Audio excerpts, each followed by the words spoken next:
Gideon Hart, a man known for keeping every woman at arm's length, gets drugged and wakes up in a hotel with me lying beside him afterward. He comes to me and offers $10 million as compensation when I remain silent. My best friend, Lena Quimby, jumps in like she's been waiting for her cue. She snaps that money can't buy everything, trying to reject the offer on my behalf before I can say a word. Comments start flashing before me like a live stream chat. Here we go, the male lead, the female lead, and the side character are all on screen together. Lena's so classy, way better than that gold digger Evelyn. Watch Evelyn reject the money and still get clowned. Who wouldn't pick the sweet, innocent heroine? Glancing at Lena's flushed cheeks and the way her eyes stick to Gideon, I almost let out a cold laugh. Then I turn to the man in front of me and hold up my Venmo QR code. Sure, wire it. Chapter Mr. Hart. I know you're rich, but money can't buy everything. Lena Quimby, my best friend, snapped, her eyes reddening as she spoke up for me. However, she kept sneaking glances at Gideon Hart, and the heat in them betrayed a yearning too obvious to ignore. Gideon's brow creased seeing that. Lena pushed harder. It's degrading to pay a woman off. If it were me, I wouldn't take a cent. Even if I had nothing, dignity and love come before everything. A woman's first time should only be given to her future husband. As she said that, she blushed at her own words. I let out a cold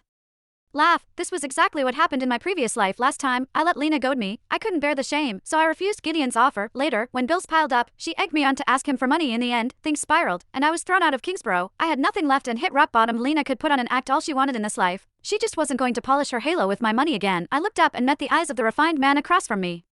Gideon looked indifferent, as if he already knew I would turn him down in anger. The next second, I smiled, pulled up my Venmo QR code, and held the screen out to him. Sure, wire it. The room fell silent. Gideon froze, clearly not expecting me to be so blunt. On the live stream, the chat exploded. Unbelievable. She has no shame at all. The male lead must have never seen anyone so greedy. The female lead is chaste and elegant. She's the only one worthy of him. After a moment, Gideon narrowed his eyes and pressed his lips tight. I thought you'll only feel at ease if I take your money, won't you? I cut him off with a smile. It was just an accident. We'll clean it up and move on. Besides, what's given freely should be received freely. That surprised Gideon. The indifference in his eyes gave way to curiosity. I knew you were at Kingsborough University, but I didn't expect you to be the type to quote scripture. Lena chimed in. Mr. Hart, you may be rich, but that doesn't give you the right to dig into our backgrounds. That's insulting. Chapter insulting. I let out a cold laugh. In my previous life, I thought taking the money was insulting. Later, I learned that what was really insulting was having no money. I lifted my gaze to Gideon. I grew up in an orphanage. I paid my tuition by transcribing scriptures, so I picked up a little along the way. If you ever need that kind of work, you can reach me. Hearing this, Gideon was stunned for a moment. After a beat, he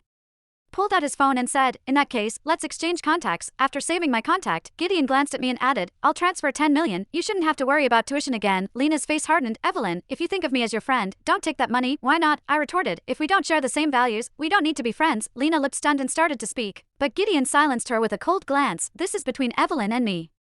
If you're done lecturing, you can see yourself out. Right on cue, a bodyguard stepped forward. Seeing that, the color drained from Lena's face. She slammed the door on her way out. The live stream chat went wild again. Wait, what? The male lead is defending the side character. This plot is way off the rails. I lowered my eyes and smiled. Who cared about the plot? This time, I only cared